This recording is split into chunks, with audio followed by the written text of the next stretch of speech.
ஹைகளை வணக்கம் கூட பேசிட்டு இருக்கிறது ராஜிதா. இன்னைக்கு வீடியோவில் வந்துட்டு உன் நண்பன் யார் என்று சொல், நீ யார் என்று சொல்கிறேன் அப்படின்னு சொல்லிட்டு நம்ம பெரியவங்கெல்லாம் சொல்லி நம்ம இந்த பழமொழியெல்லாம் கேள்விப்பட்டிருப்போம்.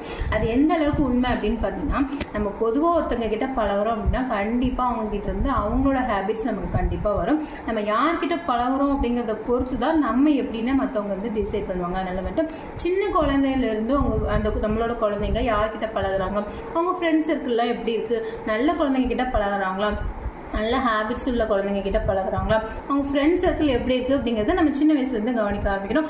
இல்லை அப்படின்னா அவங்க பாடிக்கு யார்கிட்ட பழகிட்டு இருந்தால் அவங்க எதுக்கிட்ட இருக்கிற ஒரு பேட் சின்ன சின்ன விஷயங்கள் தப்பு பண்ணுறதா இருக்கட்டும் எல்லாமே அவங்களோட ஃப்ரெண்ட்ஸ் சர்க்கிள் இருந்து தான் வரும். அதெல்லாம் வந்துட்டு நம்ம குழந்தைங்களை வளர்க்கும் போது அவங்க ஃப்ரெண்ட்ஸ் சர்க்கிள் எப்படி இருக்குது, அவங்க ஸ்கூலில் எந்த மாதிரி குழந்தைங்க கிட்ட பழகுறாங்க அப்படிங்கிறத நம்ம டீச்சர்ஸ் கிட்ட கொஞ்சம் கேட்டு தெரிஞ்சுக்கணும்.